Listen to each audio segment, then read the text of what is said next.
Hello dear student, आप सभी के चैनल में आपका स्वागत है। आज हम बात करने वाले हैं मुगल राजपूत संबंध में मारवाड़ के राव चंद्रसेन और इनके मुगलों के साथ संबंधों के बारे में। तो आइए स्टार्ट करते हैं। मारवाड़ के चंद्रसेन को मारवाड़ का भूला बिसरा राजा, मारवाड़ का प्रताप और महाराणा प्रताप का पथ प्रदर्शक या अग्रगामी भी इन्हें कहा जाता है।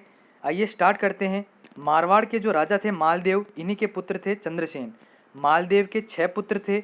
6 में से 3 के बीच उत्तराधिकार युद्ध हुआ था, राम, उदय सिंह और चंद्रसेन के बीच। मालदेव क्या करते हैं, अपने बड़े पुत्र राम के स्थान पर चंद्रसेन को शासक चुनते हैं, जिस कारण से राम रूठकर किसके पास चला जाता है, अकबर के पास चला जाता है, हुसैन कुली खां बेग के पास चला जाता है। फिर इसके बाद अकबर क्या करते हैं, हुसैन कुली खां को 1564 में जोधपुर भेजते हैं। अकबर द्वारा किसको भेजा जाता है जोधपुर 1564 में, हुसैन कुली खां बेग को भेजा जाता है जोधपुर में, जो कि यहाँ आकर जोधपुर पर अधिकार कर लेता है। और उसके बाद चंद्रसेन कहाँ चले जाते हैं, बादराजुण जालोर चले जाते हैं। फिर 1570 में जब नागौर दरबार आयोजित होता है, आपको मैंने बताया था नागौर दरबार अकबर ने किसकी सहायता से आयोजित करवाया था, आमेर के शासक भारमल की सहायता से। और इसी नागौर दरबार में चंद्रसेन उपस्थित हुए थे। उन्होंने सोचा कि शायद अकबर उन्हें जोधपुर का राज्य वापस लौटा दे, लेकिन अकबर ऐसा नहीं करता है, क्योंकि अकबर स्वयं भी जोधपुर की स्थिति पर निगरानी रखना चाहता है। इसी कारण से अकबर उन्हें नागौर में शुक्र तालाब का निर्माण करवाता है। और जब चंद्रसेन को यह पता चल जाता है कि अकबर जोधपुर का राज्य उसे नहीं सौंपेगा, उसके भाई उदय सिंह को सौंपेगा, तब अपने पुत्र राय सिंह को नागौर दरबार में छोड़कर बादराजुन के किले में चले जाते हैं राव चंद्रसेन। फिर इसके बाद अकबर बीकानेर के राजा राय सिंह को बादराजुन पर अधिकार करने भेजते हैं, और राय सिंह 1571 में बादराजुन पर अधिकार कर लेते हैं, जिस कारण से चंद्रसेन फिर कहाँ पर चले जाते हैं, सिवाना बाड़मेर चले जाते हैं। लेकिन वहाँ पर भी शाहबाज खां के द्वारा सिवाना पर अधिकार कर लिया जाता है। तब राव चंद्रसेन अपना शेष जीवन कहाँ पर बिताते हैं, सारणपाली की पहाड़ियों में व्यतीत करते हैं, और यहीं पर सचियाप नामक स्थान पर राव चंद्रसेन की मृत्यु हो जाती है। अब आप इंपॉर्टेंट फैक्ट ये याद रखना कि चंद्रसेन और महाराणा प्रताप का तुलनात्मक अध्ययन किसके द्वारा किया गया था, तो पंडित रेऊ के द्वारा राव चंद्रसेन और महाराणा प्रताप का तुलनात्मक अध्ययन किया गया था। चंद्रसेन को मारवाड़ का प्रताप भी कहा जाता है, मारवाड़ का भूला बिसरा राजा भी कहा जाता है, और महाराणा प्रताप का अग्रदूत या अग्रगामी भी कहा जाता है। राव चंद्रसेन जो थे, ये राजस्थान के पहले शासक थे जिसने अकबर से छापामार युद्ध पद्धति से संघर्ष किया था। छापामार युद्ध पद्धति से संघर्ष करने वाले राजस्थान के पहले शासक राव चंद्रसेन थे। अब ये कुछ एक्स्ट्रा फैक्ट हैं। पिता थे इनके मालदेव, जन्म इनका राव चंद्रसेन का 1541 में हुआ था। राव चंद्रसेन की माता का नाम था स्वरूप दे, जो कि रूठी रानी उमादे के नाम से भी प्रसिद्ध हैं। आजीवन राव चंद्रसेन ने अकबर से संघर्ष किया था। ये मालदेव के छठे पुत्र थे चंद्रसेन, याद रखिएगा, और 1562 में ये जोधपुर की गद्दी पर बैठते हैं।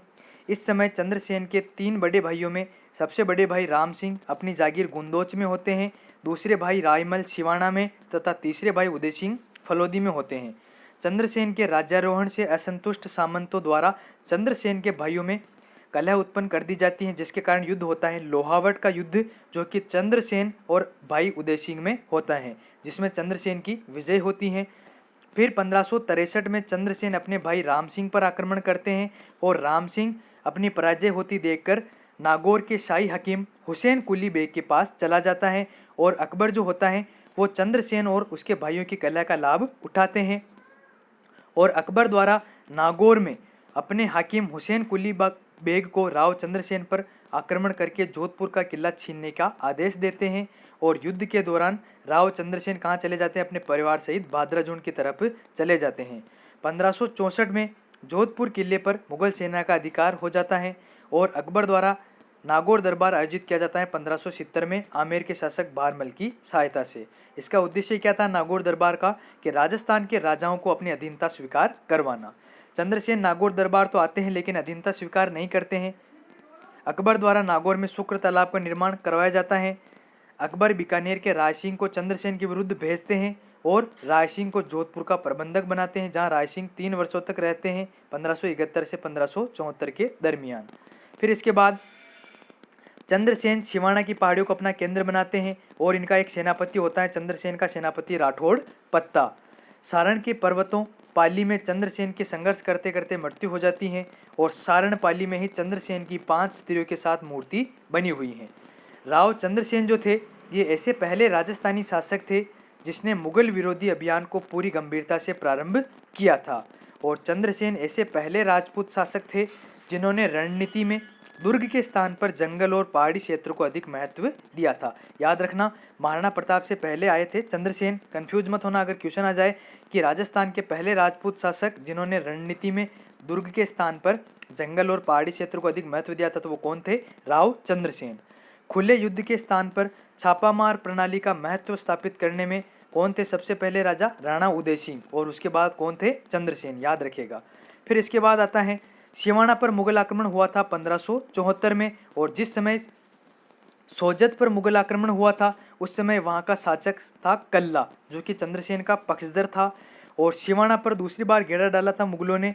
उसके कारण चंद्रसेन सिवाना में सेनापति राठौड़ पत्ता को नियुक्त करके कहाँ चला जाता है? पीपलोद चला जाता है और अकबर द्वारा जलाल खां को चंद्रसेन के विरुद्ध भेजा जाता है जिसे चंद्रसेन रामपुर में ही मार देता है। फिर 1576 में अकबर ने शाहबाज खां के नेतृत्व में मारवाड़ के राव चंद्रसेन के विरुद्ध सेना भेजी और शाहबाज खां की घेराबंदी से राठौड़ सेना ने सिवाना का किला किसको दे दिया? मुगलों को दे दिया।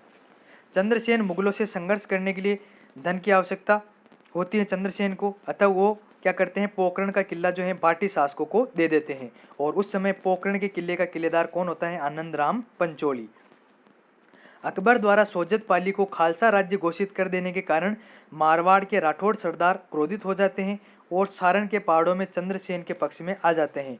लेकिन एक राजा होता है राठौड़ बेरसल जो कि नहीं आता है और उस बेरसल को दंडित करने के लिए चंद्रसेन उसकी जागीर ढूंढाड़ पर आक्रमण के लिए निकलते हैं, लेकिन राठौड़ आसकरण की सहायता से राव चंद्रसेन और बेरसल में समझौता करवा दिया जाता है। यह आपका टॉपिक हो गया कंप्लीट। अगर आपको पसंद आया तो वीडियो को लाइक ज़रूर कीजिएगा और अगर चैनल पर नए हैं, सब्सक्राइब नहीं किया तो चैनल को सब्सक्राइब जरूर कीजिएगा। मिलते हैं अगले वीडियो में मध्यकालीन सामाजिक, आर्थिक और सांस्कृतिक दिशा में। तो पढ़ते रहिए आपके अपने चैनल के साथ। जय हिंद, जय भारत।